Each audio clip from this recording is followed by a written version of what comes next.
নতুন ভূ রাজনৈতিক উত্তেজনার কেন্দ্রে উঠে এসেছে তুরস্ক এবং ইসরায়েল।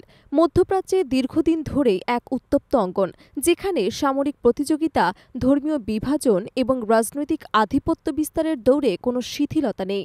সম্প্রতি এই উত্তেজনায় নতুন মাত্রা যোগ করেছে তুরস্কের ভয়ঙ্কর সামরিক প্রস্তুতি। নিজেদের নিরাপত্তা এবং প্রতিরোধ সক্ষমতা বাড়াতে তুরস্ক ব্যাপক হারে উন্নত প্রযুক্তির অস্ত্র, ক্ষেপণাস্ত্র এবং প্রতিরক্ষা ব্যবস্থা তৈরি করছে, যা শুধু ইসরায়েল নয়, গোটা বিশ্বের নজর কেড়েছে। বিশেষ করে ফিলিস্তিন ইস্যুতে তুরস্কের অবস্থান আগের চেয়ে আরও কঠোর হয়েছে। ইরানের অভ্যন্তরে ইসরায়েল সমর্থিত সামরিক অভিযানের পর তুরস্ক এই ঘটনাকে একটি সতর্ক সংকেত হিসেবে দেখছে। তুরস্কের কূটনৈতিক এবং সামরিক বিশ্লেষকদের মতে, এই হামলার মাধ্যমে ভবিষ্যতে তুরস্ককেও ইসরায়েলের টার্গেট বানাতে হতে পারে। তাই এখন থেকেই প্রতিরোধ করতে মরিয়া হয়ে উঠেছে আঙ্কারা। তুরস্কের শীর্ষ নেতৃত্ব বিশ্বাস করে ইসরায়েলের পরবর্তী পদক্ষেপ কী হতে পারে তা নিয়ে নিশ্চয়তা নেই, তবে প্রস্তুতি থাকা জরুরি। এরই মধ্যে আঙ্কারা বেশ কয়েকটি অত্যাধুনিক ড্রোন, ক্ষেপণাস্ত্র এবং বিমান প্রতিরক্ষা প্রযুক্তি নিয়ে কাজ শুরু করেছে। দেশটির প্রতিরক্ষা খাতে ব্যাপক বাজেট বরাদ্দ করা হয়েছে এবং স্থানীয়ভাবে অস্ত্র তৈরি এবং রপ্তানির সক্ষমতা বাড়ানোর ওপর জোর দেওয়া হচ্ছে। এমনকি আন্তর্জাতিক নিষেধাজ্ঞা এড়িয়ে নিজেরা টেকনোলজি উৎপাদনে মনোনিবেশ করেছে।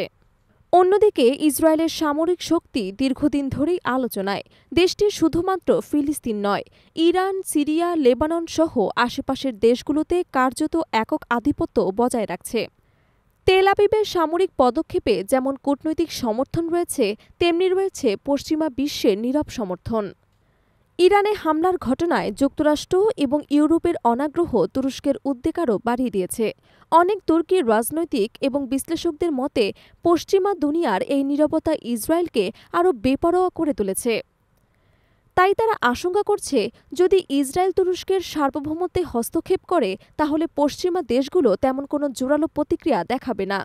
এই বাস্তবতায় তুরস্ক প্রশ্ন তুলছে, তাদের বিমান প্রতিরক্ষা ব্যবস্থা ঠিক কতটা প্রস্তুত এবং নিজেদের তৈরি অস্ত্র এবং প্রযুক্তি আসলেই কার্যকর কিনা।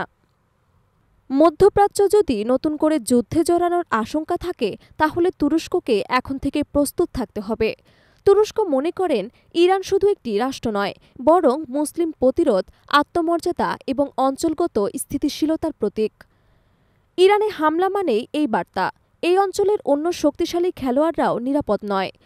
তুরস্ক সেই বার্তাকে সিরিয়াসলি নিচ্ছে এবং তাদের সামরিক, কূটনৈতিক এবং কৌশলগত স্তরে নতুনভাবে হিসাব নিকাশ শুরু করেছে। তবে এখন প্রশ্ন হল, সরাসরি যুদ্ধে কি জড়িয়ে পড়বে ইসরায়েল এবং তুরস্ক? এমনই ঘটলে পুরো মধ্যপ্রাচ্যে জ্বলন্ত অগ্নিগর্ভে পরিণত হবে। বিশ্ব শক্তিগুলোর মধ্যে উদ্বেগ বাড়ছে, কারণ দুটি শক্তিশালী রাষ্ট্র মুখোমুখি অবস্থানে। একদিকে ইসরায়েলের আক্রমণাত্মক কৌশল, অন্যদিকে তুরস্কের প্রতিরোধমূলক প্রস্তুতি। এই সংঘাত শুধু দুই দেশের মধ্যেই সীমাবদ্ধ থাকবে না, বরং গোটা মধ্যপ্রাচ্যে, এমনকি ইউরোপ এবং যুক্তরাষ্ট্রের রাজনীতিতেও বড় ধরনের প্রভাব ফেলবে। এই পরিস্থিতিতে মার্কিন প্রশাসনও উদ্বিগ্ন। ডোনাল্ড ট্রাম্পের ঘনিষ্ঠ এক উপদেষ্টা সম্প্রতি জানিয়ে দিয়েছেন, তুরস্কের এই শক্তির উত্থান এবং আঞ্চলিক প্রভাব বাড়ানো নিয়ে ট্রাম্প শিবিরের নতুন করে চিন্তার ছায়া পড়েছে। তুরস্কের এই উত্থান শুধু সামরিক নয়, বরং রাজনৈতিক এবং কৌশলগত এক নতুন পরাশক্তির আগমনের বার্তা। বিশ্বের শক্তিধর দেশগুলো এখন প্রশ্ন তুলছে, আগামী দিনের মধ্যপ্রাচ্যের নেতৃত্ব কার হাতে।